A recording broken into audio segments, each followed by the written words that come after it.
Hey Konstantin, schon gesehen? Diesen Monat gibt es Parodius 2 und 3 bei uns zum Spielen. Weißt du, was das heißt? Pentaro! Wie der Name schon vermuten lässt, handelt es sich bei Parodius um eine Parodie auf erfolgreiche Shoot'em-Ups wie Gradius. Wie in dem Genre üblich, füllt sich der Bildschirm nach kurzer Zeit mit Dutzenden Gegnern und Projektilen. Was natürlich dabei sofort ins Auge sticht, ist das knallbunte und fetzige Design von Parodius. Während andere Genrevertreter, wie eben Gradius, verhältnismäßig ernst rüberkommen sollen, pfeift Parodius auf solche Konventionen und wirft alles in einen Topf, was den verrückten Köpfen bei Konami ebenso einfiel. Zudem wird hier tief in die eigene Lizenzkiste gegriffen, so verirren sich immer mal wieder Charaktere aus Castlevania, Axley, Twinbee oder auch Gunbarrel-Goemon in die verrückte Welt des Shoot'em-Ups. Da passt es auch wunderbar, dass der Soundtrack aller Parodiospiele sich diverser Konami-Titel sowie einigen sehr bekannten, klassischen Melodien bedient. Kleiner Funfact: Die Idee, auf die Nussknacker-Suite und Co. zu setzen, entstand übrigens aus resultierendem Zeitdruck. Für das erste Parodius hatte Komponist Hidenori Moezawa gerade mal einen Monat Zeit, um den Soundtrack für das komplette Spiel fertigzustellen. Und diese Idee sollte sich rentieren, denn neben dem abgefahrenen Design wurde der Soundtrack eines der Markenzeichen von Parodius. Apropos Markenzeichen, neben dem aus Gradius bekannten Vic Viper kennt man vor allem den knuffigen Oktopus Takosuke und den putzigen Pinguin Pentaro. Pentaro!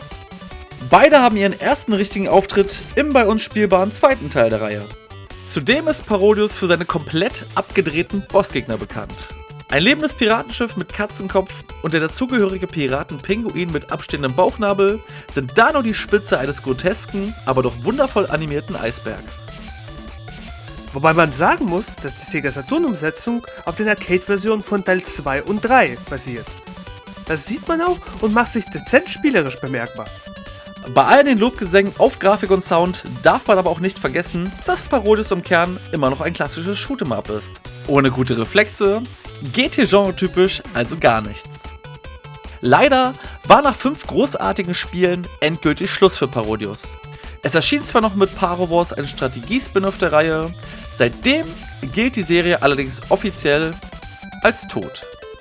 Na, das stimmt nicht so ganz, denn wie von Konami gewohnt, gibt es verschiedene Pachinko-Automaten, die auf der erstmals starken Marke basieren. Wenn Konami eins kann, dann Pachinko. Doch das Schicksal von Parodius ist wahrlich kein Einzelfall, denn klassische Shoot'em-Ups fristen mittlerweile eher ein Nischendasein und erblicken höchstens mal als Indie-Titel, aufgewärmt als Teil einer Compilation oder gar als Spiel im Spiel das Licht der Welt. Dabei waren Shoot'em-Ups in der Vergangenheit das Maß aller Dinge und oftmals Vorreiter in puncto audiovisueller Präsentation. So sorgte bereits 1981 Defender mit seiner flüssig scrollenden Optik für reihenweise offene Münder. Ein Jahr später führte Moon Patrol das sogenannte Parallax Scrolling ein, wodurch sich verschiedene Teile des Hintergrunds unterschiedlich schnell bewegen konnten und so ein Gefühl räumlicher Tiefe vermitteln.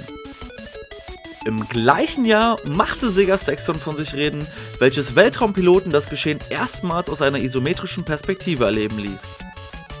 Mit Gradius lieferte Konami sein audiovisuelles Meisterwerk ab und nahm eine ähnliche Vorreiterrolle für Shoot'em-Ups ein, wie Street Fighter 2 bei den Fighting Games.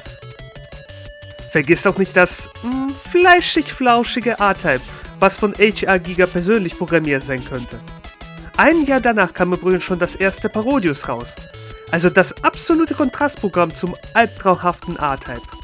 Mit dem Aussterben der Arcade-Kultur und dem Trend hin zur 3D-Grafik in den 90ern sank auch das generelle Interesse an klassischen Shoot'em-Ups. Die letzten wirklich großen Vertreter des Genres sind R-Type Final, Gradius 5 und die knallharte Koop-Ballerei Ikaruga. Und die Titel liegen mittlerweile allesamt mehr als 10 Jahre zurück. Doch das bedeutet nicht, dass das Genre stagniert, es fliegt vielmehr unter dem Radar der meisten Spieler.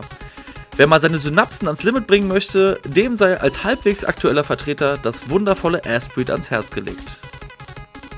Aber weißt du, was ihnen allen im Gegensatz zu Parodius fehlt? Pentaro? Genau,